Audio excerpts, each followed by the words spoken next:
seandainya waktu itu saya sama sekali tidak mengeluarkan resolusi dia, maka Indonesia yang baru saja merdeka mungkin akan menemui kemerdekaannya.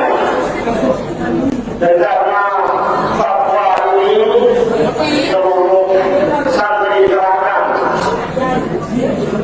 itu sampai komando berperang melawan negara sekutu yang ingin merebut kembali Indonesia, ini sampai ditahan dulu ya, ditunggu nanti ada sinyal ya, dari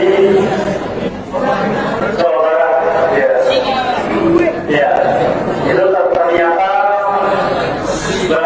Mabes putus ya. Itu yang lama ini kan tidak bisa dilawat ya, orang awam tidak akan percaya karena itu nyata, karena itu seperti mukjizat, hal yang muncul di luar kebiasaan umum. Jadi kalau yang biasa-biasa di luar itu ya biasa. Nah ini yang luar biasa. Di Bapak ini bahkan ada yang menyaksikan langsung ya. Beliau ini seperti menyerang tentara itu dari sisi alam malakut ya, alam gaib ya. Jadi bahkan hanya menggunakan serpeng ya, menggunakan lesung ya, yang untuk foto hasil ya, itu dilemparkan ya.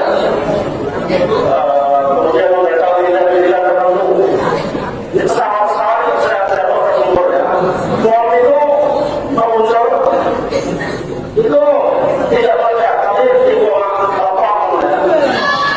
Jadi di luar nalar ya. Orang tidak akan percaya kalau tidak menyaksikan langsung. Tapi ini sesungguhnya nyata. Dan inilah bedanya dunia pesantren yang mengenal aroma, mengenal berkah, mengenal apa itu tawasul, apa itu tabarruk dan seterusnya. Kebetulan dari santri ini baru saja ya, kemarin itu geger tentang pesantren ya. Pesantren dianggap pendidikan yang kuno, dianggap primitif, ada feodalisme, ada hal-hal yang mungkin di luar sana terasa aneh ya. Saya ibaratkan ada 3 orang buta disuruh mendefinisikan apa itu gajah ya. Orang pertama mengatakan gajah itu apa? Orang buta itu jawab, karena dia memegang perutnya ya, oh gajah itu seperti gedung ya. Dan orang kedua karena dia memegang buntutnya ya, ekornya, gajah itu apa? Jawabannya gajah itu seperti tawi ya, seperti tampar. Dan satu lagi, orang ini memegang telinganya ya. Dan telinganya apa itu gajah? Jawabannya itu seperti daun yang terjadi kilir-kilir ya, kayak ampas yang meleot ya. Dan tentunya orang besar tidak akan tahu apa sebenarnya gajah itu. Nah orang yang di luar pesantren tentu akan mengatakan pesantren itu apa, itu sesuai sudut pandangnya. Nah itu kebetulan yang disasar adalah pondok pesantren Boyo. Itu Pak Presiden kita sekarang ya, Prabowo, itu sempat mengaku dulu pernah nyantri di pondok pesantren Boyo, walaupun hanya 1 hari ya. Jadi orang akan nginep, orang akan melekatan ya. Jadi itulah pesantren. Di santri itu bisa dibagi 3 ya. Ada santri mungkin, ada santri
penerusnya menjadi yayasan pondok pesantren Mulia. Jadi di PPA ada kata pondok pesantren dalam rangka untuk menyiapkan pondok pesantren.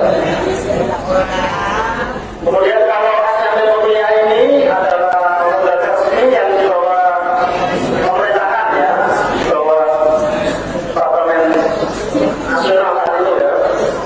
Kalau Mulia ini sejak SMP Mulia ya sejak tahun 1972 ya. Jadi termasuk lembaga yang tua ya. Nah, mulai lagi untuk santri yang santri siluman itu orang-orang yang mengaku-ngaku santri, ngaku-ngaku pernah di pesantren ya, padahal ternyatanya tidak seperti itu. Di dalam pesantren itu diajarkan bagaimana beradab yang baik ya. Bagaimana menimba ilmu agar ilmu itu bisa bermanfaat. Bagaimana berkhidmat ya, mengabdikan diri. Karena kita tahu al-ilmu bita'allum. Untuk meraih ilmu harus mau belajar. Saya kalau mau kenyang tentunya harus mau makan ya. Tidak mungkin misalnya ada orang yang ayahnya kakeknya itu orang alim, tiba-tiba anak atau cucu ini menjadi alim ya, harus mau belajar. Karena tidak mungkin ayahnya kakeknya makan, anaknya cucunya tiba-tiba kenyang. Jadi walhasil semua harus diusahakan. Bahkan tidak ada nabi yang lahir terus langsung pandai langsung alim. Semua nabi itu dibimbing oleh Allah melalui malaikat Jibril. Jadi semua harus berguru, semua harus belajar untuk mendapatkan ilmu. Kemudian al-barakah bil khidmah. Kalau ingin mendapatkan keberkahan harus mau berkhidmat. Kalau belum melakukan itu tidak akan beruntung ya. Orang yang hanya belajar menunggu ya, hanya berputar sampai suruh buku. Kalau untuk buku itu buku yang ada di buku ya, ngomong apa, ngomong sering dapat. Jadi orang kalau hanya belajar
tidak